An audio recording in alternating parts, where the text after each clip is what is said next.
You cheated on me while I was on a business trip, didn't you? We're getting a divorce. Give the house to my parents and leave right now.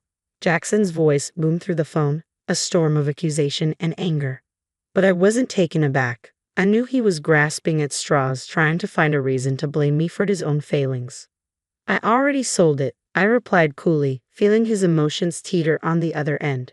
He thought he could outwit me, but he underestimated my intuition. I simmered with fury initially, but his feeble attempt at deception only made me smirk. It was my turn now.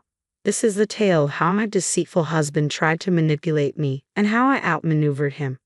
My name is Olivia, a 28-year-old working mom. I've been at the college store job since I graduated from junior college at 20. Jackson, 2 years my senior, now toils away in an office at a construction firm. But when we first crossed paths 3 years ago, he was adrift, jobless. He'd abandoned his first post-college job, claiming it wasn't right for him. Since then, he drifted between gigs, often idling. That's when he swept me off my feet, proposing in mere months. Okay, but there's a condition, I stated firmly, noting the worry etched on Jackson's face. What is it? He asked, apprehension creeping into his voice. You need to find a stable job. Otherwise, marriage is out of the question. We need to think about our future, I explained, my tone resolute. Oh, come on. Of course, but you're working, so there's no rush, right? Jackson attempted to brush off the seriousness of the situation. My parents would worry if I married a man without a job. Find one before we get married, I insisted, my gaze unwavering. Seeing my stern expression, Jackson sighed in resignation. All right, I'll find one. Then you'll marry me. Yes, and so it'll be, I affirmed, though uncertainty lingered in my mind. Reluctantly, Jackson embarked on his job hunt, eventually securing a position in an office at a construction company. We tied the knot. Back then, I viewed Jackson as somewhat careless about money and work. He'd quit jobs impulsively and didn't always grasp the gravity of financial matters, even in the context of marriage. Yet he was receptive when I spoke seriously. I believed that after marriage, I could guide him, fill in his gaps, and in turn, he would complement my weaknesses. Together, we'd form a strong partnership. But life proved to be more complicated than I anticipated. Jackson's apparent disregard for financial matters appeared to be a trait passed down from his parents. Around a year into our marriage, during our search for a house and discussions about securing a mortgage, Jackson dropped a bombshell. I might not be able to get a loan, he disclosed casually, leaving me stunned. What? I exclaimed, seeking clarification. Nonchalantly, he explained, I looked into it, and because I hadn't been at my job for long, I might need a guarantor for the loan. The only person I could ask is my dad, but he's dealing with significant gambling debts, so he probably can't be a guarantor. His revelation left me dumbfounded, especially with the contract and the real estate agent right in front of us. Yet Jackson seemed unfazed. If we put the house in your name, it'll be fine, right? You've been at your job forever, so you can get the loan. We'll both pay it off. It's just a formality, he suggested casually. That's not the point. Why didn't you discuss this with me? This is a big deal for me too. I'm not even prepared with the paperwork, I retorted, frustration bubbling within me. Though he apologized, his contrition felt hollow, lacking sincerity. Despite my urge to argue, I refrained from escalating the situation, considering the already prepared contract and the presence of the agent. Reluctantly, I hastily gathered the necessary documents, such as my income statement, for the loan application. In a spur-of-the-moment decision, I impulsively bought the house under my name. As I hurried to finalize the paperwork, a wave of anxiety washed over me. Could I truly envision a future with this man? Perhaps I should have simply put a halt to the proceedings instead of rushing to prepare the documents.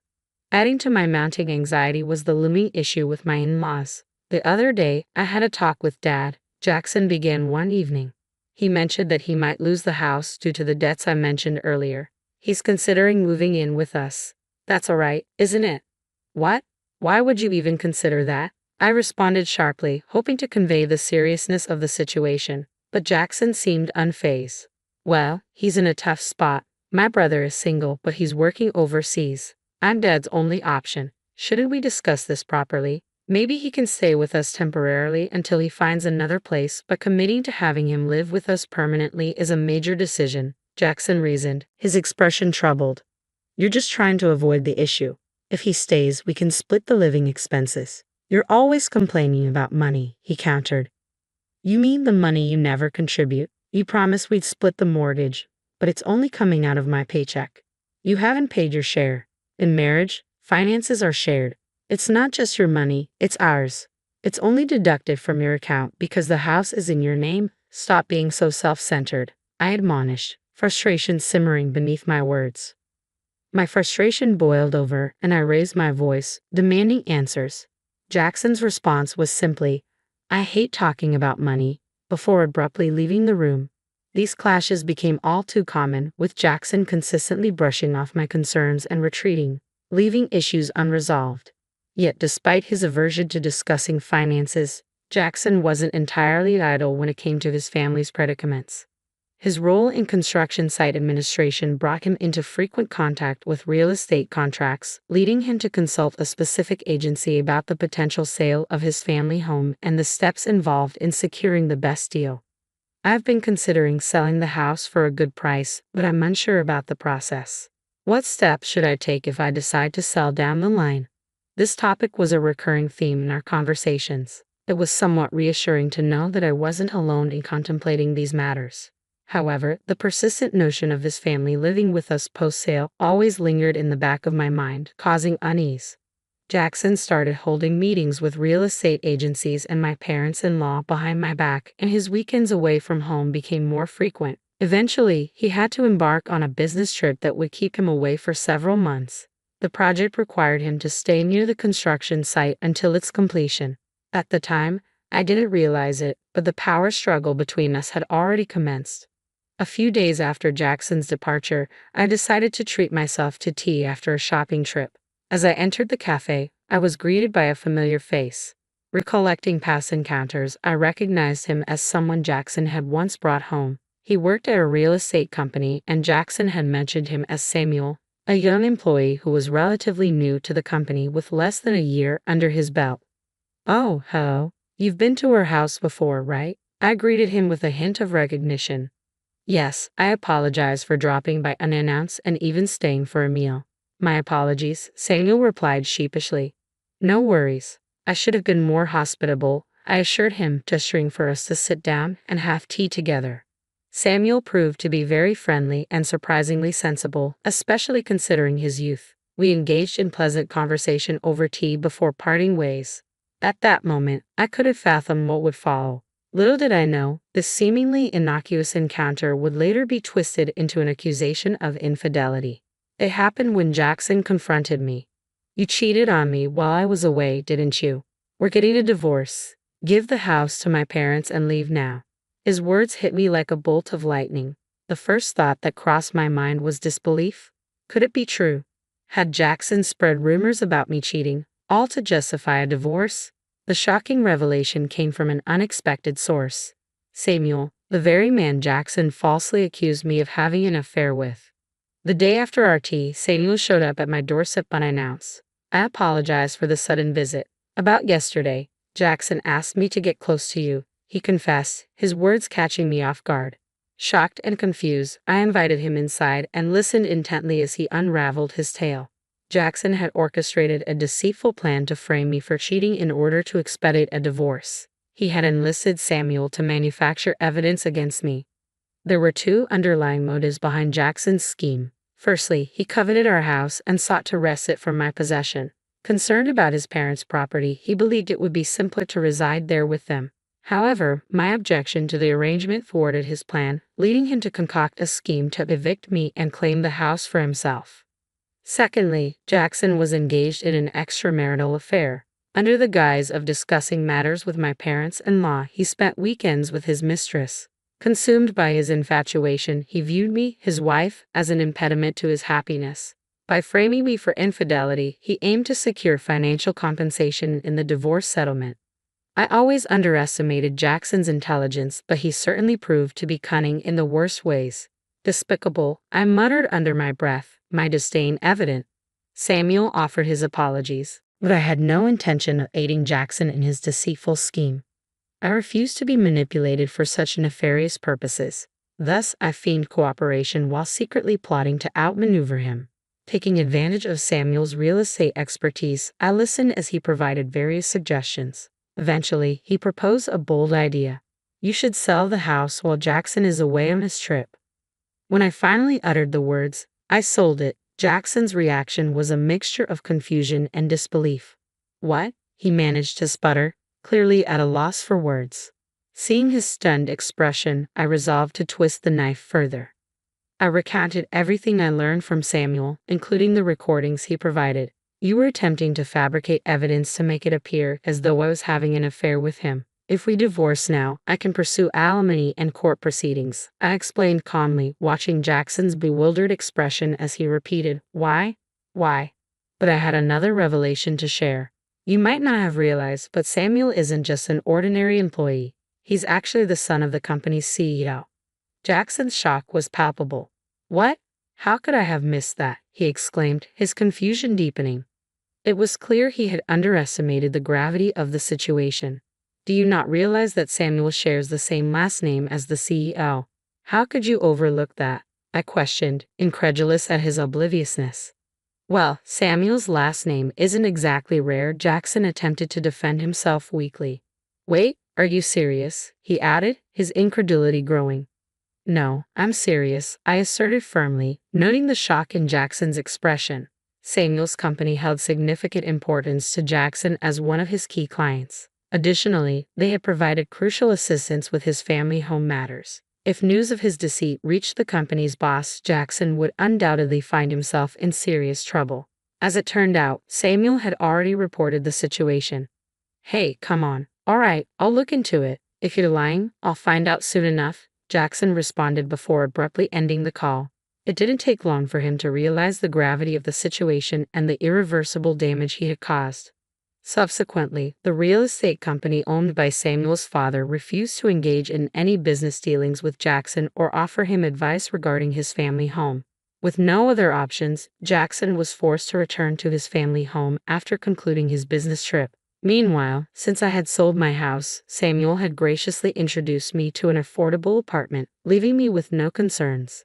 As I initiated the divorce proceedings, Jackson persistently reached out, pleading for forgiveness. I'm sorry, Olivia. Please forgive me, he implored. It's too late now.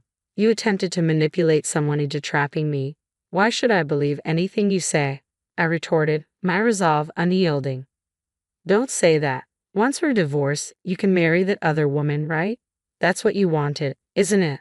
I questioned, hoping to reaffirm his intentions. Yes, but she apparently had someone else she liked and dumped me. What a pathetic story, Jackson admitted with a hint of bitterness. Even if that's the case, don't expect me to welcome you back with open arms, I responded firmly, my patience wearing thin. With a sigh, I ended the call. Despite my efforts to keep my current address undisclosed, Jackson's relentless barrage of calls persisted. Each time, he pleaded, Don't leave me. Help me, I'll be a good husband, his promises ringing hollow in my ears. I grew increasingly exasperated with his empty pleas. Once the divorce was finalized, I resolved to sever all ties, deleting his number, blocking him on WhatsApp, and cutting off communication entirely. Yet, the unwelcome appeals didn't end with Jackson. Even my mother-in-law reached out, begging, Please, Olivia. We'll be lost without you. It's not the house we wanted. It's you, isn't it? But there's no house left, I pointed out, feeling a mix of frustration and disbelief. We didn't just desire the house. We're not that heartless. Come back, and you'll understand, she urged, her tone pleading. You were after the money, weren't you? I accused, feeling the surge of resentment. That's not true. You're being unfair. You tried to pressure me into living with you, and when I refused, Jackson attempted to manipulate me to gain an advantage in the divorce, she countered defensively. I can't trust someone like that. It's evident that your motives revolve around money, I asserted firmly, refusing to yield to Jackson's pleas. As I continued to reject his advances, my father-in-law dialed my number, his tone dripping with arrogance. Isn't it your duty as a daughter-in-law to show some respect to my wife? Are you seriously saying no?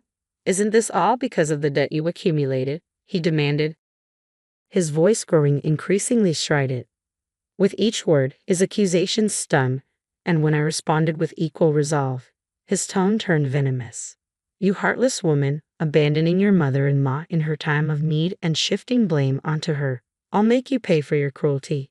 He bellowed into the phone, the volume causing my ears to ring. Unable to tolerate his threats any longer, I abruptly ended the call and, clutching the recorded audio as evidence, sought counsel from my lawyer. It transpired that my father-in-law's menacing words could be construed as a threat. Armed with this knowledge, I informed Jackson that I would pursue legal action if he refused to consent to the divorce. In a state of panic, Jackson reluctantly agreed to the divorce, allowing me to sever ties with his tumultuous family once and for all. With the legal proceedings finalized, I found solace in the newfound freedom from their oppressive influence. However, the consequences of his actions soon caught up with Jackson. His reputation at work suffered, resulting in diminished responsibilities and a significant loss of trust from his superiors. Furthermore, the unresolved debt issue forced him to sell his family home at a depreciated value, leaving him and his parents to reside in a modest apartment. With his reduced role at work, Jackson's income dwindled, compounded by the financial strain of providing support to his dependent parents. The burden of alimony payments only exacerbated his financial woes. These unfortunate circumstances came to my attention through Samuel, who remained confident despite the tumultuous events. It was through Samuel's suggestion that I found a potential opportunity to leverage my customer service skills from my previous job at a clothing store. He proposed a position in his company's HR department, offering a chance for me to rebuild my life on my own terms. After discovering an opening that required strong communication skills, I deliberated extensively and sought advice before ultimately accepting the position at the real estate company. This decision marked a significant shift in my career path. Throughout this transition, Samuel and I maintained our close bond, which gradually blossomed into a romantic relationship. A year into our courtship, we exchanged vows and embarked on our journey as husband and wife, with me assuming the role of the future company president's spouse. The irony wasn't lost on me. The two individuals Jackson attempted to portray as entangled in an affair had ultimately found love and married each other. As I integrated into my new family, which included my in-laws, I was met with warmth and acceptance. Together with Samuel, I envisioned crafting a fulfilling and harmonious life, building upon the foundation of our shared love and mutual respect.